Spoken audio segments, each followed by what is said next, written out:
Now it's time to keep you about what's going on in the LGBTQ plus community. You know, there's always some tea going on, and today I have a sidekick joining me in bed for some conversation. What did you think I was talking about? Our first segment is called Gay Boys Sleep Late, and this morning I'm joined by my gay guy pal, director of the Noche Latina pageantry system and the director of the Miss Florida FI pageantry system, Harry Demasiado. You may also recognize him from the venue Fort Lauderdale as the event operations manager.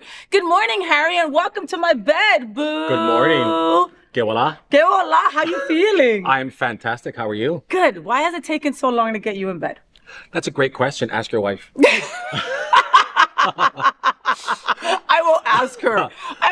So, Harry, thank you so much for being in bed with me today. We're going to talk about a bunch of fun things, but let's start with talking a little bit about you, okay? So I've always known you as Harry Demasiado. And to me, well, not to me, Latinos know that demasiado means too much, right? Or, or you can, it's positive, right? Demasiado, it's like, man, I have an abundance.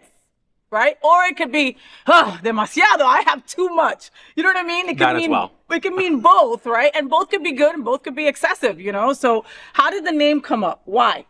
Harry Demasiado came about because of my drag mother. My drag mother, You're Too Much. She put me in drag when I was 15 years old. Oh! Nowadays called Azúcar. Back then it was Concord. I asked her to be a Too Much. She said, in the world, there's only one Too Much, and that is me. You can be Demasiado. And Harry Demasiado was born at 15 years old. Oh my God, I love that. So you've had that for a while. That's not something that you were like, let me start for Facebook. Nope. You know what I mean?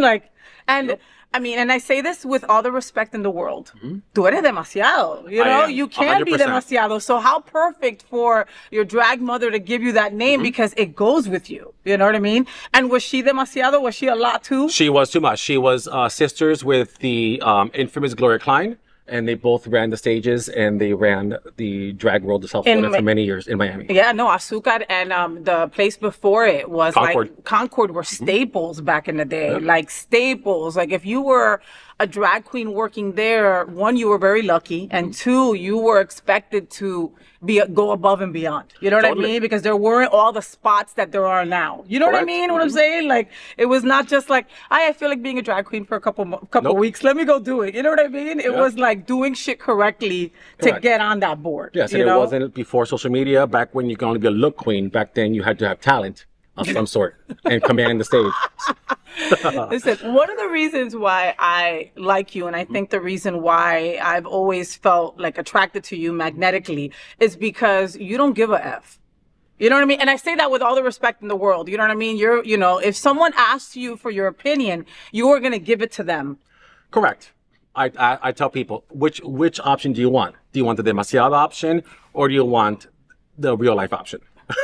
The real life option. Oh my God. I have been blessed to be a judge at a few years of the pageants that you're a part of. Thank you for your service. I mean, these are things that we look forward to. Even if I get hit in the face, I still look forward to these pageants. Like they bring me joy, and they bring so many people joy. You know what I mean? Like, how is it that what do you think after all these years of pageantry, it's still something that draws attention? It does. Our pageant system is one of a long line of pageants that's been around back when everything was still taboo.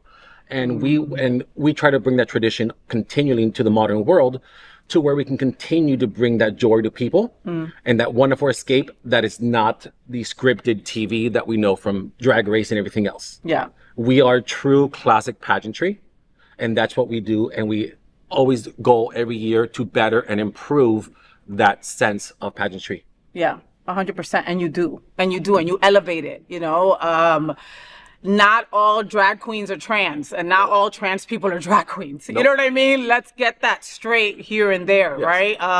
This is an art form. It's a craft. It's something that people prepare for. Like when you see people on social media going months before. Oh, yes. I'm meeting with my team. I'm going to start getting everything from Miss Florida together. Like it's, time consuming. Coge mucho dinero. Like, of course. It's stressful. Like, have you ever maybe laid eyes on somebody and said, man, you're not ready? I have. There's been moments where I've had persons come up to me and ask me my opinion. I've corrected them and helped them the best I can. Yeah. But sometimes also I ask them to see the whole package to make sure they're ready. Because Miss Florida is a full-time job. It's not just a bar pageant where it's like, okay, you know, you have it, you have the crown. I'm gonna wear now my sash out, job. Yes, and now you do nothing. Miss Florida is a full-time job because you're representing the brand for the whole year of your reign, and also trying to get everyone else to compete as well, because you want to live on with your legacy. Yeah. And it is an incredible legacy. It's an incredible legacy. All our former contestants and everything else, I always tell them, you know, as always, once a Miss Florida, always a Miss Always Florida. a Miss Florida. Yeah, no. And you see some of these memoriams, right? Is that what it's called? Oh yeah. Everybody's crying. Everybody's crying because anybody who is an icon or someone you looked up to or someone who brought you into pageants or someone that maybe just you came out, right, as LGBTQ and they put you under their arm and took care of you. These are the people, you know? Definitely. And this pageant's been around longer than I've been on this earth. Wow. How many años? I believe we are on 50, either 54 or 55. Algo así, something like Yes, that. I know it's more than 50. we're over 50. I know yes. it's more than 50 because we celebrated 50. Yeah. Miss Noche Latina, you know, I remember first finding out about Miss Noche Latina about 10 years ago and just being happy because it was called Latina. You know what I Correct. mean? As a Spanish girl, I'm like, ooh, yay, you know? But then like over the years, loving it even more because it wasn't just Latin people, you know, competing. You know what I mean? It was everybody Oh, yes. vying for this crown and seeing the importance of this crown. You know? It is. Noche Latina is the name of a promotion. Noche Latina is the name of a system. But we welcome all walks of life. You know, as I've expressed to persons of color as well, to mention that, oh, but I'm not Latin, I can't compete. I said, that's wrong. We've had many great, wonderful queer youths of color that have competed and have won the title as well. And they don't speak Spanish. They do their effort to do what they can in Spanish. Yeah. But there is no need to be solely Latin to be part of our system. I love that. I love That's that. why I love Scott for creating Hi, this Scott. system. Hi, Scott. Or if he likes to be known, Mr. Pedro Perales, and he hates when I refer to him from this bed. So I only get to do it once. So there, it's done. It's okay. I'll be hit later. So sorry. Anyway, but I love Scott, and he knows it. You know, you are a big part of the venue, and I again am blessed to have been on your stage a million times, to be able to be an attendant to many things there. You know, and the last thing that I went to there was Brett Tenenbaum's memorial that we had a couple of weeks back, and first of all, sorry for your loss. There is no way for me to even put into words the importance that this man has as in present tense. Correct. You know what I mean? Correct. Because I'm getting goosebumps. You can feel him in that place, right? The other day when I went over there and I talked to Auburn, I can feel freaking Brett right there in the front. Like, you know, this question is difficult to say. How do you continue with such a loss? You know, does it make it easier that his energy is so powerfully there? You know, Robbie walks around and he's Brett also. You know what I mean? Like, if I could just put a little head right here, you know, it's like I feel it. You know, even him talking, he talks a little different now. You know, how? We continue to provide the service that Brett always wanted us, and the standard that he always wanted us to set for the venue Fort Lauderdale. And that's what we do on a daily basis to continue his legacy and to keep him alive. I cannot speak for Robbie on a personal level, but I can speak for my personal level. I've known Brett since I was 18 years old. My mom used to bring me to Coliseum on Friday nights. And back then, you know, I always thought Brett was security because there was this short little muscle Stocky guy, on yeah. the front, and we all thought he was head of security. So then, because of Scott introducing me to Brett, to find out he was the owner. To then come full circle from me being a teenager, enjoying my life and my nightlife scene at Coliseum, to coming to work for the man and him showing me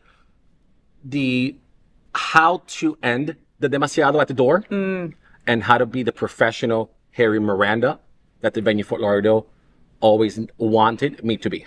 And that's what I continue to do on a daily basis, is continue to live up to that standard that Brett taught me. Also at the same time, remembering all the stuff he would get mad at me for. to do everything in my power not to do it. And that's how I continue Brett's legacy at the venue Fort Lauderdale. Yeah, no, that's exactly how you do it. And that's, you know, if you ever go to an event, right, you probably won't see Harry, right? Because, again, I'll go looking for Harry and I can't find Harry. And I can go behind and open doors and shit like that. And Harry is putting out fires here, putting out fires here, doing this over here. Oh, be right back. The bartender just told me this. I mean, it's like this. Like, oh my God, like, you know. And quoting Brett, there are no fires. I'm just making things happen. Okay. I love that. All right. There are no fires. You are just making things happen. Correct. I love that. Again, yeah, I love that. You know, coming from the event kind of world, like I always tell anybody that's hosting an event, the audience doesn't have to know that things are going wrong. They will never, ever know unless you tell them, you know, like, of course. That's the way to be. Smile, smile, smile. Because again, while he's putting out these fires, making things happen, he's smiling while he's doing it. You know what I mean? Yes. So you think there's nothing wrong. And I'm like, hey, honey. And he's like, hey, I got 30 seconds. Hurry up. Well, that's solely for the pageant world. All right. Well, Harry Demasiado is with us today on the Faye What Show. He's going to help me. And we're going to talk about a bunch of stuff. We're going to help again.